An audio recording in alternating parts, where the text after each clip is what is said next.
오늘은 살생이 왜 무거운 업이 되는가에 대해서 제 어머니가 직접 겪으신 이야기를 먼저 나누고자 합니다. 어머니는 특별히 몸이 아픈 것도 열이 나는 것도 아니었습니다. 감기처럼 몸살이 온 것도 아니었지요. 그런데 이상하게도 어느 날부터 목 안쪽이 간질간질하더니 끊임없는 기침이 시작되었습니다.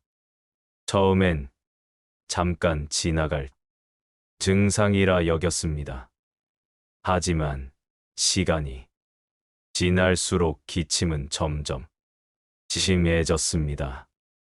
밤낮 가리지 않고 이어지는 잔기침은 일상생활을 크게 불편하게 했습니다.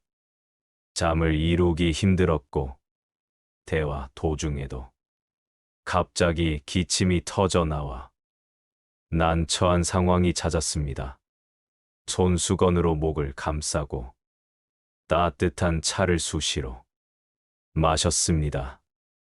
굴물, 생강차를 따뜻하게 해서 마시기도 했지만 효과는 없었습니다. 결국 병원을 찾아 진찰을 받고 약을 꾸준히 복용했지만 기침은 나아질 기미가 없었습니다. 한 달, 두 달이 지나도 증상은 호전되지 않고 밤마다 기침 때문에 잠에서 깨고 목소리도 점점 쉬어갔습니다. 원인도 알 수 없고 병명조차 분명하지 않은 불편한 나날이 이어졌습니다. 부모님과 함께 절에 갔습니다. 어렸을 때 부모님을 따라서 다니던 절이었습니다. 큰일이 있을 때나 스님이 보고 싶을 때 부모님이 자주 가시는 곳이었습니다. 도착했는데 스님께서 어머니 모습을 잠시 살펴보시더니 조용히 말씀하셨습니다. 그만 잡아라. 그 말은 아버지를 향한 것이었습니다. 무슨 뜻인지 저희 식구는 전혀 알 수 없었습니다. 무엇을 잡지 말라는 걸까 답답하기만 했습니다.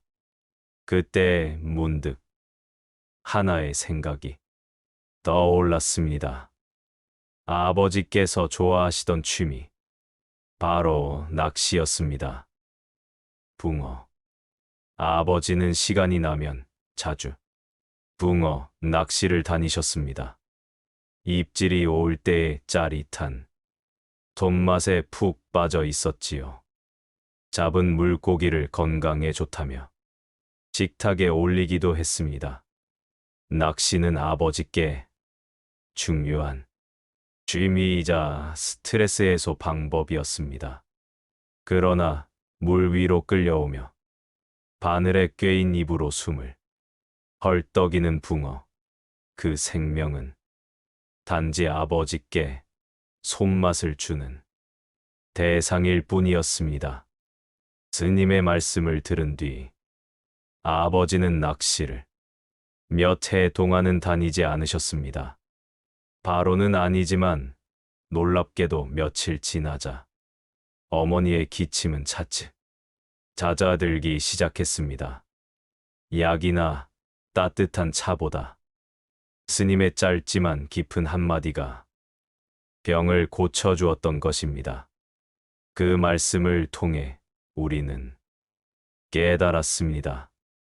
모든 행동에는 반드시 결과가 따른다는 업의 법칙, 그리고 생명의 소중함을요.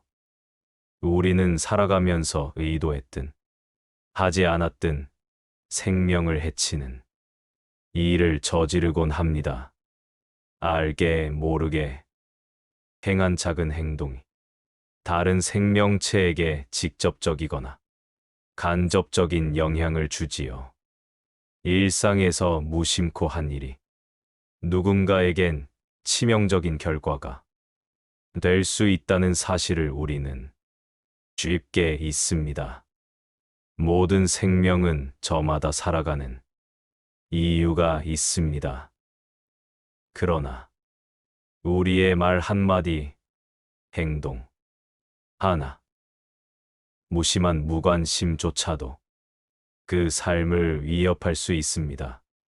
사람뿐 아니라 동물, 곤충, 작은 물고기까지도 각자의 자리를 지키며 이 세상에 우연히 존재하지 않습니다. 아무리 작고 미약해 보여도 생명은 소중합니다. 그들 역시 자신의 생존을 위해 최선을 다하며 나름의 방식으로 삶의 의미를 찾아갑니다. 우리는 종종 생명을 가볍게 대합니다. 편리와 필요를 앞세우다 보니 다른 생명체의 존재 가치를 깊이 생각하지 못하기도 합니다. 저 생명이 왜 살아있으려 할까 하고 먼저 마음속에 물어보았다면 결코 가볍게 대하지 못했을 것입니다. 모든 생명은 생존을 향한 본능과 고통을 피하려는 마음을 가지고 있습니다. 우리와 마찬가지로 삶을 이어가고자 애쓰는 존재 앞에서 어떤 이유로도 해치는 일은 정당화될 수 없습니다. 불교에서 말하는 업은 단순한 행동이 아니라 의도를 담은 행위입니다. 이 업은 그 사람의 미래와 존재 방식, 다음 생까지도 영향을 미칩니다. 따라서 우리가 짓는 업은 지금뿐 아니라 우리의 삶 전체를 결정짓는 중요한 요인이 됩니다. 업에는 세 가지 형태가 있습니다. 이는 우리의 모든 행위를 아우르며 각각 다른 방식으로 삶에 영향을 미칩니다. 첫째는 신업, 몸으로 짓는 업입니다. 둘째는 구업, 말로 짓는 업입니다. 셋째는 이업, 마음으로 짓는 업입니다. 이 세 업은 서로 연결되어 있어 한 가지 업이 다른 업에 영향을 주기도 합니다. 예를 들어 몸으로 짓는 업은 살생입니다.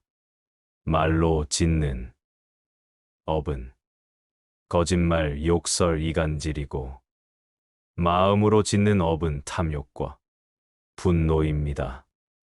이 중에서도 특히 살생은 다른 생명의 존재 자체를 끊어버리는 가장 직접적이고 무거운 업입니다. 세 업 가운데 살생은 마음의 의도가 함께할 때 가장 무겁습니다. 단순한 행위가 아니라 그 사람의 마음 상태와 도덕적 판단을 그대로 드러내기 때문입니다.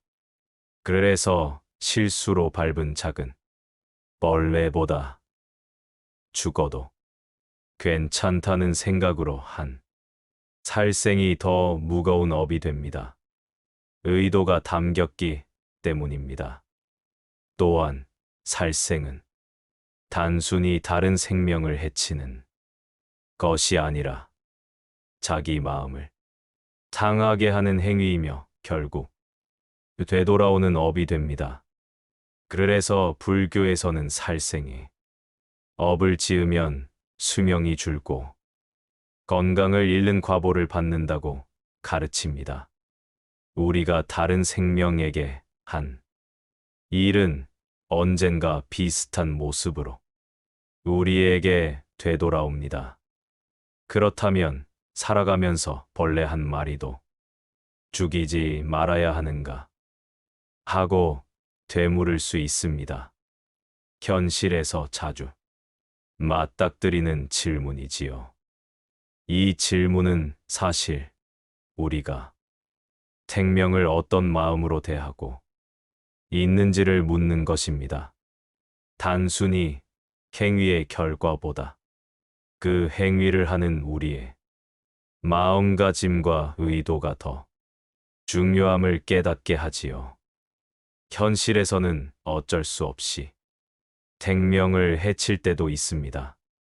그러나 중요한 것은 그때의 마음가짐입니다.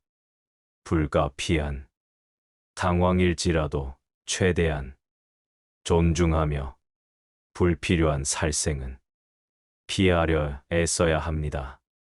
비록 작고 보잘것없는 존재처럼 보여도 살고자 하는 마음은 모두 같습니다. 모든 생명은 생존의 본능과 고통을 피하려는 마음을 지니고 있습니다. 오늘은 왜 살생이 무거운 업이 되는가를 부처님의 귀한 가르침 속에서 살펴보겠습니다. 그 가르침은 단순한 도덕적 교훈을 넘어 우리가 세상을 살아가는 지혜를 담고 있습니다. 부처님께서는 지혜와 자비로 이렇게 말씀하셨습니다. 모든 생명은 불성을 지닌다. 이는 모든 존재가 본질적으로 깨달음의 씨앗을 품고 있음을 뜻합니다. 눈에 보이지 않을 만큼 작은 생명일지라도 그들 나름의 방식으로 세상을 살아갈 권리가 있습니다. 그런 생명을 함부로 해치는 것은 그 생명이 작아서가 아니라 우리 마음속 자비와 연민이 아직 자라지 못했기 때문입니다. 작은 생명까지 소중히 여기는 마음이야말로 부처님의 가르침을 실천하는 첫걸음입니다. 불교에서 말하는 살생은 단순히 생명을 끊는 일이 아닙니다. 이 세상에서 서로 깊이 연결된 모든 생명과의 소중한 인연을 끊어버리는 중대한 행위입니다. 그 영향은 우리가 상상하는 것보다 훨씬 더 멀리 깊이 퍼져나갑니다. 아무리 미약하고 작은 생명이라도 해치는 것은 무거운 업을 짓는 일입니다.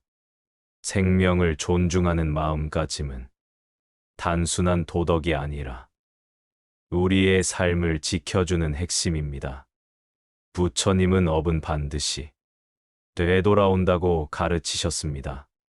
그것이 원인을 알 수 없는 기침으로, 끝나지 않는 통증으로, 혹은 이유 모를 슬픔으로 나타날 수 있습니다.